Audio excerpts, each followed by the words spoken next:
அப்ஸ்டாக்ல account open பண்ணா மட்டும் போதும். ஆன்லைன் ஃப்ரீ செமினார் மூலமா எப்படி பண்றதுன்னு அவங்களே சொல்லி தருவாங்க. ஆப்ஷன் ட்ரேடிங், இன்ட்ராடே, கமாடிட்டில எவ்வளவு டர்ன் ஓவர் பண்ணாலும் brokerage வெறும் 20 rupees மட்டும் தான். அது மட்டும் இல்லாம எந்த ஒரு பேப்பர் ஒர்க்கும் இல்லாம 5 lakhs வரைக்கும் பர்சனல் லோன் வாங்கிக்கலாம். இந்த ஒட்டுமொத்த ஆஃபரும் டிஸ்கிரிப்ஷன்ல இருக்க அப்ஸ்டாக் லிங்க் மூலமா அக்கவுண்ட் ஓபன் பண்றவங்களுக்கு மட்டும்தான். Hi friends, welcome to daily life Tamil. இன்னைக்கு நம்ம மார்க்கெட்ல என்ன நடந்திருக்கு அப்படின்றத பார்க்கலாம். மார்க்கெட் வேற இறங்கி இருக்கு. ஏன் இப்படி இறங்குது அப்படின்ற தகவல் எல்லாம் கேட்கலாம். அருள்ராஜன் சார் இருக்காங்க. ஸோ நிகழ்ச்சிக்குள்ள போறதுக்கு முன்னாடி நம்ம நம்மளோட சேனல்ல எந்த ஸ்டாக் ரெக்கமெண்டேஷனும் பண்றது இல்லை. நீங்க எப்பவும் முதலீடு பண்றதுக்கு முன்னாடி ஒரு செபி ரெஜிஸ்டர் அட்வைசர் கிட்ட கேட்டுட்டு முதலீடு பண்ணுங்க. இப்ப நம்ம நிகழ்ச்சிக்குள்ள போலாம். வணக்கம் சார். வணக்கம் சார். இன்னைக்கு மார்க்கெட் எதனால இப்படி ஒரு 165 பாயிண்ட் கிட்ட இறங்கிருக்கு? இன்னைக்கு என்ன நடந்திருக்கு சார்? ஏன் இறங்கிருக்கு? இன்னைக்கு மார்க்கெட் ஒரு பலமான இறக்கம் தான். சென்செக்ஸ் 500 பாயிண்ட்டுக்கு மேல, நிஃப்டி 150 பாயிண்ட்டுக்கு மேல அப்படின்னு இறங்கதை நம்ம பார்க்கணும். பொதுவாகவே மார்க்கெட்டோட இறக்கம்ன்றது உலக சந்தையோடு நேரடியாக தொடர்புடையது அப்படின்னு சொல்லி வரேன். இப்போ உலக சந்தையோட தாக்கம் தான் நம் சந்தையிலும் இன்னைக்கு பிரதிபலிப்பதாக எடுத்துக்கலாம். பொதுவாக இன்னைக்கு காலையில் அப்படின்னு பார்த்தீங்கன்னா ஏஷியன் மார்க்கெட்ஸ் அப்படின்னு பார்க்கும்போது ஏறக்குறைய எல்லா ஆசிய சந்தைகளுமே இறங்கி தான் வியாபாரமானதை பார்த்தோம்.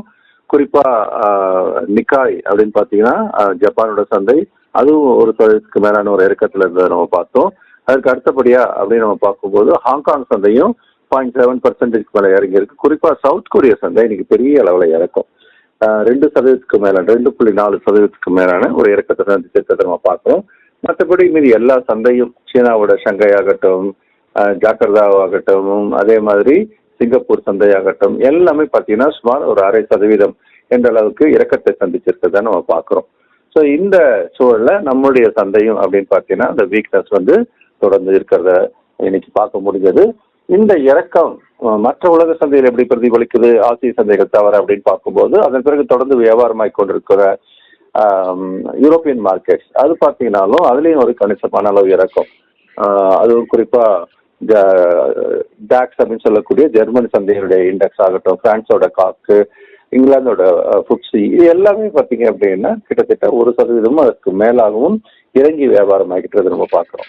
நேற்றுக்கு முடிஞ்ச அமெரிக்க சந்தையில பொதுவாக சொல்றதா இருந்தா ஓரளவுக்கு மேனேஜ் பண்ணுச்சு. பட் அதே அளவில் நாஸ்டாக் ஆகட்டும் இல்லை S&P 500 ஆகட்டும் எல்லாமே பார்த்தீங்கன்னா ஒரு 0.5%, ஒரு 0.25% கொஞ்சம் ஏற்றத்தில் முடிஞ்சிருந்தாலும் கூட இன்னைக்கு துவங்கிய பிறகு டவ் ஜோன்ஸ் அதனுடைய ஃபியூச்சர்ஸ் விலையில கணிசமான அளவு இறங்க ஆரம்பித்து விட்டது. 3/4% மேலே விழுந்திருக்கிறத நம்ம பார்க்கணும். ஆக உலக சந்தைகள்லாம் வீக்காக தான் இருக்கு. இதற்கு அடுத்து அப்படின்னு நம்ம பார்க்கும்போது நம்ம உள்நாட்டில் வியாபாரம் ஆகக்கூடிய அந்த பங்குகளில் FISனுடைய நிலைமை என்ன அப்படின்னு நம்ம பார்த்தோம்னா ஏறக்குறைய அவங்க போன மாசம் நடுவில் கொஞ்சம் வாங்குற மாதிரி இருந்தாலும் கூட ஒட்டு மொத்தத்தில் அப்படின்னு பார்க்கும்போது அவங்க கடந்த 4 மாதங்களாக யாரா இருக்காங்க, விற்பவர்களாக தான் இருக்கிறாங்க அப்படின்றத நம்ம பார்க்குறோம். குறிப்பா இப்போ 3ஆம் தேதி எடுத்தீங்க அப்படின்னா 1880 கோடிக்கு மேல வித்திருக்கிறாங்க. கிட்டத்தட்ட கடந்த 4 மாதங்களாக இப்போ ஜூலை, ஆகஸ்ட், செப்டம்பர் அப்படி எடுத்தீங்கன்னா எல்லாமே ஒரு 35,000 45,000 கோடிக்கு வித்திருக்காங்க. அதே அக்டோபர் மாதம் பார்த்தீங்கன்னா ஏறக்குறைய 3/4 நாள் வித்துக்கிட்டு தான் இருந்தாங்க. கடைசியாக முடிவு போகிறப்போ கொஞ்சம் விற்பனை நிறுத்தினாங்க, கவர் பண்ணாங்க. அதனால அந்த மந்த் முடியும் போது ஒரு பெரிய அளவில் விற்பனை இல்லாமல் முடிஞ்சது. 2,346 கோடி. இதெல்லாம் நின்னதுக்கான காரணம் என்ன அப்படின்னு பார்க்கும்போது நம்மளுடைய உள்நாட்டு நிதி நிறுவனங்கள் FIS விற்கிறோட டபுள் மடங்கு கிட்டத்தட்ட வாங்கிட்டு இருந்ததுனால தான் சந்தை நின்னதை நம்ம பார்த்தோம். இவ்வளோ தூரம் ஹோல்ட் பண்ணிட்டு இருந்ததை நம்ம பார்த்தோம். ஆக FISோட விற்பனை இப்போது மீண்டும் முடுக்கி விடப்பட்டுள்ளது. இப்போ ஏன் இந்த மாதிரி முடுக்கி விடுறாங்க, என்ன எதிர்பார்ப்பு அப்படின்னு பார்க்கும்போது எல்லாம் மேக்ரோ எக்கனாமிக்கல் ஃபேக்டர்ஸ் தான் பார்க்க வேண்டியிருக்கு. குறிப்பா அமெரிக்காவுடைய ஃபெட் ரிசர்வ் அவர்களுடைய நிலைப்பாடு, அவங்க கொடுக்குற ஸ்டேட்மெண்ட்ஸ் இது எல்லாமே சந்தைக்கு நேரடியாக ஒரு பாதிப்பை ஏற்படுத்துறதா பார்க்குறோம்.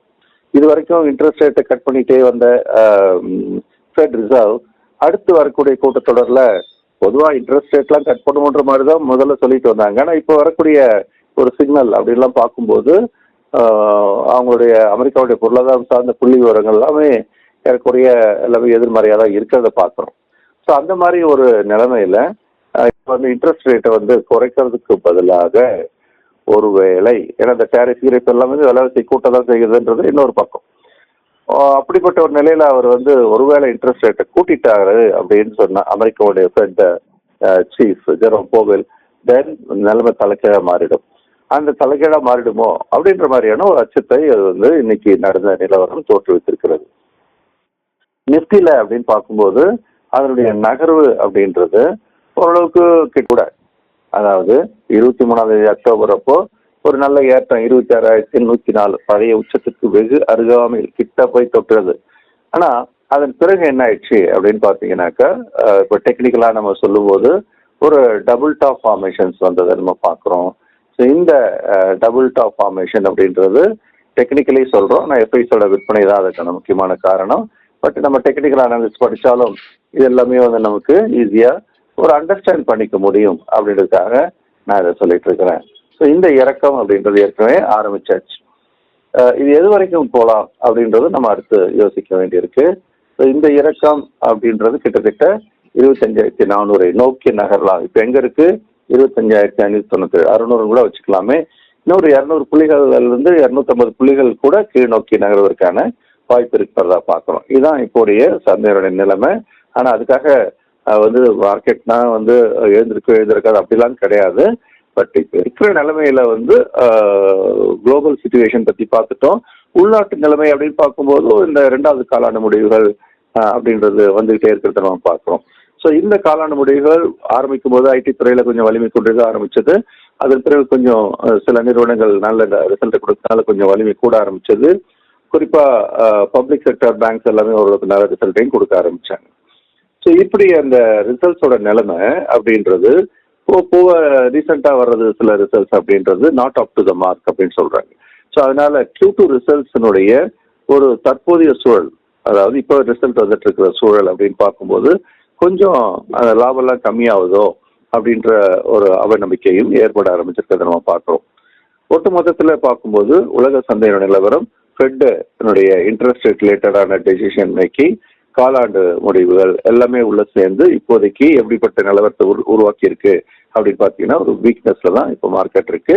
ஸோ இன்னும் இந்த 25,350, 400 இதுதான் வந்து அடுத்த கட்ட ஆதரவா பார்க்குறோம். மேலே போகும்போது 25,800 25,850 வரைக்கும் ஒரு வலிமையான தடுப்பு இருக்கு. அதை தாண்டறதுக்கு இப்போதைக்கு கொஞ்சம் சிரமப்படும். Okay sir. ஸோ இப்போ மற்ற இதெல்லாம் வந்து ஸ்டாக்ஸ் செக்டார்ஸ் எல்லாம் வந்து இப்போ இறங்குனதுனால ஏதாவது ப்ராப்ளமா இருக்கா, இல்ல அதெல்லாம் எதுவும் இல்லையா சார்? ஆக்சுவலா பாத்தீங்கன்னா எல்லா செக்டாருமே இறங்குமுகமா இருக்கு. ஒட்டுமொத்த மார்க்கெட்டும் இறங்குமுகமாக தான் இருக்குது. ஸோ இந்த மாதிரியான இறக்கங்கள் வரும்போது இது வந்து அவுட் ரைட் செல்லிங், அதாவது ஒரு பங்கு ஏறுனா 2 பங்கு இறங்குது, அந்த மாதிரியான ஒரு நிலைமையில இருக்கணும். அதனால இப்ப இந்த இறக்கம்ன்றது ஒரு ப்ராட் பேஸ்டு இறக்கம், வலுவான இறக்கம், எல்லா துறைகளுமே இறங்கியிருக்கு அப்படின்னு சொல்றதுனால இந்த இறக்கம் அப்படின்றத கொஞ்சம் கவனமா கையாளணும். ஏன்னா அடுத்தடுத்த ஒருவேளை தடுப்புகள் உடைக்கப்பட்டால் சந்தையினுடைய இறக்கம்ன்றது கொஞ்சம், அதாவது எஃப்ஐஸோட செல்லுதல் மூலமாக இறக்கங்கள் வரலாம். ஆனாலும் நீண்டகால முதலீட்டாளருக்கு எல்லா இறக்கங்களுமே வாய்ப்பே. Okay sir. ஸோ மார்க்கெட்ல என்ன நடந்துட்டு இருக்கு அப்படின்றத சார் சொல்லிட்டாரு. ஸோ பொறுத்திருந்து பார்ப்போம் அடுத்து வந்து மார்க்கெட் நாளைக்கு எப்படி போகுது அப்படின்றத. சார் நம்மளோட அடுத்த கிளாஸஸ் பத்தியும் சொல்லிடுங்க சார். வர சண்டே 9ஆம் தேதி அன்னைக்கு we have the basics of stock market program. So பங்கு சந்தைக்குள்ள அடி எடுத்து வைக்கிறவங்க எல்லாருமே முதல் அடி சரியான திசையை நோக்கி வைக்கணும் அப்படின்றது ரொம்ப முக்கியமான ஒரு விஷயம். வேகம் முக்கியம் இல்லை, விவேகம் தான் முக்கியம். அந்த வகையில் ஃபர்ஸ்ட் உள்ள சந்தைக்கு வரவங்களுக்கான இந்த பயிற்சி வகுப்புல நேயர்கள் வந்து அவங்க நண்பர்கள் உறவினர் எல்லாருக்குமே ரெக்கமெண்ட் பண்ணலாம். இது சண்டே எண்ணிக்கைகள் 9:30 மணிலேருந்து 2:30 மணி வரைக்கும் ஆன்லைன்ல தமிழ்ல நான் தான் எடுக்கிறேன். இதற்கு அடுத்த நிகழ்ச்சி மண்டே அந்த அடுத்த வாரத்துல அப்படின்னு பார்க்கும்போது இது வந்து நம்ம வயசான காலத்துல ஒரு ரிட்டையர்மெண்ட் ஆகும்போது கையில கணிசமான தொகை வச்சிருக்கணும் இல்லையா, அதை ரிட்டையர்மெண்ட் போர்ட்ஃபோலியோ இல்லைன்னா கார்பஸ் அப்படின்னு நம்ம சொல்லுவோம். ஸோ அந்த மாதிரி எவ்வளோ பணம் நம்ம ரெடி பண்ணி வைக்கணும், இப்போ இருக்கிற அதே செலவை மெயின்டைன் பண்ணணும்னா அப்படியே ஒரு கணக்கு போட்டு அதுக்கு ஒரு போர்ட்ஃபோலியோவை உருவாக்கணும். ஸோ அந்த போர்ட்ஃபோலியோவை எப்படி உருவாக்குறது அப்படின்றதும், அப்போ எந்தெந்த பங்குகளை எப்படி செலக்ட் பண்ணுறது, எப்போ வாங்கலாம் வைக்கலாம், இந்த மாதிரியான எல்லா விஷயங்களையுமே வந்து படிக்கிற ஒரு பயிற்சி வகுப்பு தான் மாஸ்டர் ஸ்டாக் மார்க்கெட் ப்ரோக்ராம்.